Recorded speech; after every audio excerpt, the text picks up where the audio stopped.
poderia.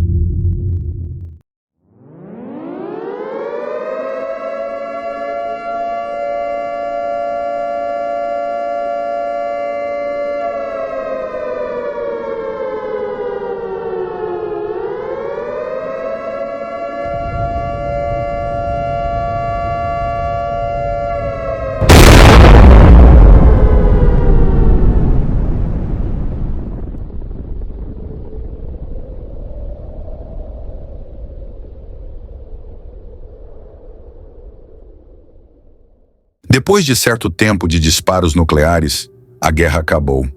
O conflito havia cessado, não porque todos os combatentes haviam sido destruídos, mas porque os ataques haviam sido inviabilizados.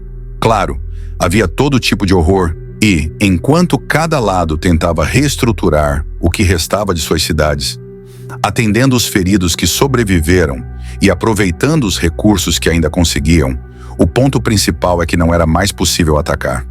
Não havia mais mísseis viáveis e a radiação era forte demais tanto para a vigilância quanto para a comunicação. Começava-se a falar de um tipo de paz justamente porque, àquela altura, não havia bomba que não fosse levar à autodestruição. Mesmo em um conflito dessa escala, ninguém queria esse tipo de humilhação ou perda. Nenhuma negociação foi feita abertamente, porém o que levava a um estranho estado de suspensão. Nas semanas e meses que se passaram, então, parte dos nossos esforços eram de vigilância constante, ainda que limitada, em qualquer avanço dos inimigos, mas a maior parte de nós se focava em fins mais práticos de reconstrução, coordenação e resgate. Foi por isso que, quando uma equipe de batedores soou um alerta, demorou para que o comando levasse a sério e autorizasse a expedição. Era difícil de explicar, mas todos nós testemunhamos o que os drones e todos os outros instrumentos de vigilância indicavam, e depois confirmamos com nossos olhos. Havia uma casa no centro de uma das crateras. E não eram escombros, não era um barracão improvisado, mas uma casa de fazenda, com um belo telhado vermelho, uma chaminé, paredes amarelas, portas e janelas azuis. Era quase como um desenho de criança. Praticamente uma miragem se destacando em meio ao cenário desolador. Passado o susto e a especulação de que fosse uma ilusão, a primeira suspeita era que aquilo fosse uma armadilha do inimigo. Nenhuma de nossas câmeras detectou a construção ou qualquer movimento ao redor, como se ela tivesse apenas surgido espontaneamente por volta das 5 horas da manhã e continuado lá. Mais estranho ainda, havia sinais de vida no interior, ainda que a precisão de qualquer mensuração fosse reduzida por interferências vindas da radiação. Não tínhamos escolha. Organizamos uma equipe de batedores. Todos vestiram trajes de proteção, armas e equipamentos de registro e mensuração para entender o fenômeno.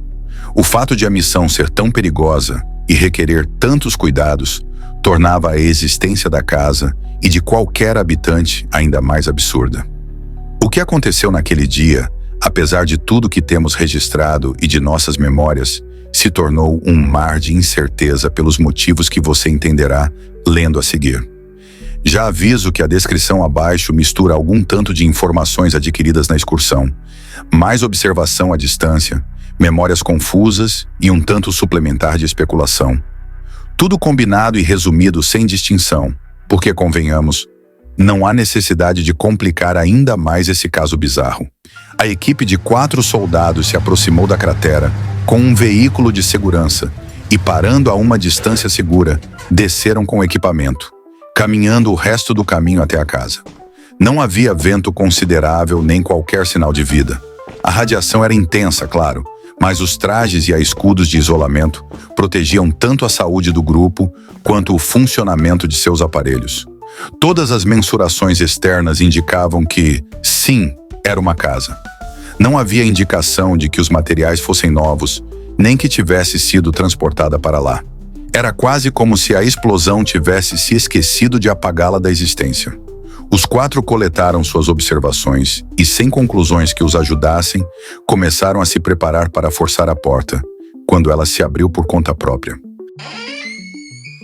Pela abertura saiu uma mulher.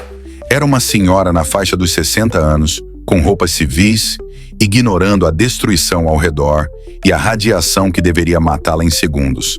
Ela viu o quarteto paramentado e, sem parecer perceber a situação estranha, convidou-os para entrar. Os batedores estavam tão confusos que, confirmando que ela também não era uma ilusão, aceitaram a oferta. Ali já formou-se o consenso de que ela não poderia ser parte das tropas inimigas, simplesmente porque, se tivessem desenvolvido tecnologia para sobreviver àquele nível de radioatividade, já teriam vencido a batalha. Em vez disso, repetidamente confirmando que não estavam vendo coisas, começaram a especular em caminhos mais exóticos, que incluíam até intervenções milagrosas ou alienígenas. Temos parte do diálogo que foi travado naquele dia, obtido por gravações que sobreviveram ao encontro. De onde a senhora veio? Eu venho de Poderia. Poderia? Isso, Poderia. Porque eu sou quem poderia estar aqui, não fosse a guerra. Vocês entenderam o mesmo que eu? Ela disse que poderia estar aqui se não fosse a guerra. Ela foi bem clara. A dúvida é se faz ideia do que diz. A senhora não está aqui?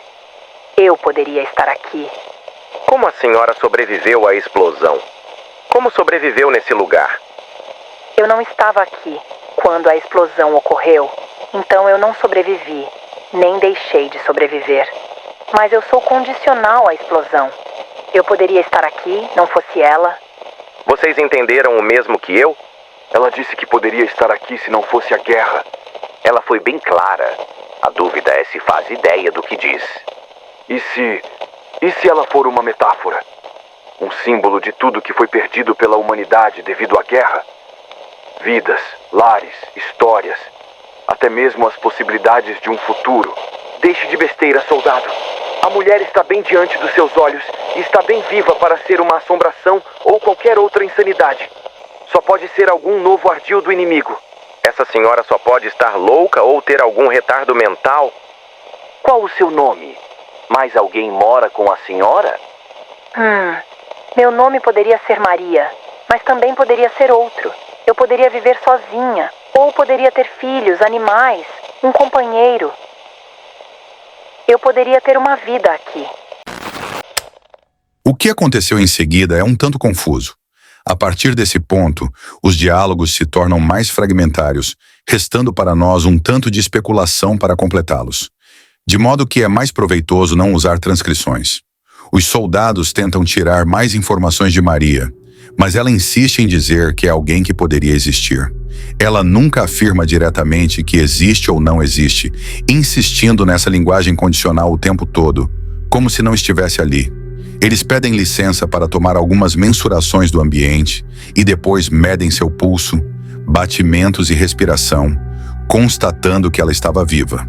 Eles começam a especular levá-la de lá para sair da radiação e para exames psicológicos e neurológicos. E por um instante parece que será isso que irá acontecer. Mas ela insiste que não iria, porque ela só poderia estar naquele ponto. Se fosse para não estar na casa, não seria ela mesma. A conversa frustra e confunde o grupo, mas aos poucos eles passam a aceitar a estranha condição, até que algo extraordinário e trágico ocorre. Ela os convence a tomar uma xícara de chá, argumentando que é o que poderia servir às visitas, estando ali. O capitão educadamente argumenta que eles não poderiam tomar ou comer nada com aquelas máscaras e roupas. Nesse ponto, é importante dizer, não tínhamos mais contato com nenhum deles. O pouco sinal recebido até a aproximação era cortado pelas paredes da casa, e o máximo de visibilidade que conseguíamos era através das janelas fechadas. Por isso mesmo, nós não sabemos explicar até agora como foi que a senhora conseguiu convencer todos os presentes a aceitarem o convite. Não sabemos se foi a culpa, a falta de bom senso ou se foram manipulados, mas em instantes eles tiraram as proteções, colocaram as armas e equipamentos do lado e se serviram. Só que momentos depois, a casa não estava mais lá, e restaram os cadáveres desprotegidos e irradiados. Bastou alguns segundos sem as roupas para morrerem, tamanha era a radiação. Do mesmo modo como sequer conseguimos explicar o surgimento da casa, o desaparecimento também é um mistério. E aqui, O pior de tudo é que a ilusão compartilhada era detalhada o suficiente para acreditarmos que a havíamos visto em nossos equipamentos. Mas consultando-os de novo, nada havia. Fica a dúvida: ela realmente foi mensurada, filmada e compreendida pelos nossos sentidos e máquinas? Ou houve uma alteração tão fundamental na realidade que tudo foi mudado? Indo além, era impossível também não levantarmos novas perguntas sobre a motivação de tudo aquilo. Nós resgatamos os corpos e equipamentos, e não havia sinal da casa ou da senhora. Era, sem dúvida, tudo um tipo de armadilha, mas havia uma mensagem em particular naquela condicional de existência. Ao falar que poderia ter existido ali e matar aqueles que colaboraram direta ou indiretamente para a destruição, não sobra muito espaço para acharmos que havia qualquer diferença de intenção. Mas o modo como aquilo aconteceu seguia vago, e enquanto discutíamos se era uma arma inimiga, loucura ou sobrenatural, começamos a descobrir que a alucinação coletiva vinha acometendo outros núcleos de aliados, e alguns batedores identificaram territórios inimigos onde ela se refletia.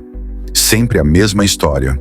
Casas e habitantes que diziam vir de um lugar chamado Poderia surgiam e levavam os soldados à autodestruição. Era como se uma terceira força se somasse à guerra e ela quisesse prejudicar igualmente os dois eixos, mas fosse infinitamente mais poderosa do que ambos, ainda que não propriamente mais organizada. A mensagem anti-guerra surgia em oposição a uma resolução questionável. Não demorou, claro, para nós e o inimigo passarmos a tratar essas intervenções como um ataque, respondendo a eles com armas. Sempre que uma delas aparece, não permitimos a ninguém a aproximação e disparamos nossas melhores armas. E aí que está o problema maior. Nada acontece. As paredes resistem a qualquer intervenção. Os habitantes resistem a tiros, golpes e explosões. Eles parecem ser como ilusões, intocados por tudo que é sólido, ainda que se tentarmos uma intervenção direta, eles sejam tão reais quanto qualquer outra coisa. E sempre conseguem vencer sem lutar, se ocorre o confronto. Se os habitantes de Poderia deveriam ser um tipo de metáfora, como sugeriu um dos soldados da incursão original, não deixa de existir uma certa ironia desgraçada no modo como nossa única resposta viável foi de armas de fogo, e no modo como ela foi e segue sendo não efetiva. Em um mundo devastado, onde até a realidade parece um fragmento do que poderia ter sido, Maria surge como uma sombra de esperança, ou uma lembrança amarga do que nunca será. Mas e você? Se fosse confrontado com os ecos das suas próprias escolhas, qual seria o peso do Poderia na sua consciência? Reflita. O que significa existir em um mundo que já deixou de sonhar? Talvez a pergunta mais perturbadora não seja quem é Maria, mas quem somos nós diante dela. Boa sorte encarando o silêncio depois dessa história. Poderia é um conto de autoria de Rodrigo Ortiz Vinholo, presente na antologia Alerta Final 3, publicada pela editora Carnage. Em Alerta Final 3, a humanidade caminha a passos largos rumo ao seu desfecho diante da iminência de guerras ou de desastres naturais que põem em xeque nossos planos, nos colocando à mercê de um súbito declínio social. As possibilidades são incontáveis, soluções poderão surgir, mas provavelmente seus protagonistas não chegaram tão longe a ponto de impedir o processo de completa destruição. Publicitário, jornalista, professor e escritor, Rodrigo Ortiz Vinholo é autor de diversas obras, incluindo Compêndio Poético da Fauna Sentimental Humana, Pequeno Guia de Sobrevivência Online para o Século XXI, Imperador na Janela. Na mansão morava uma mulher sem cabeça, e havia uma floresta no terreno baldio.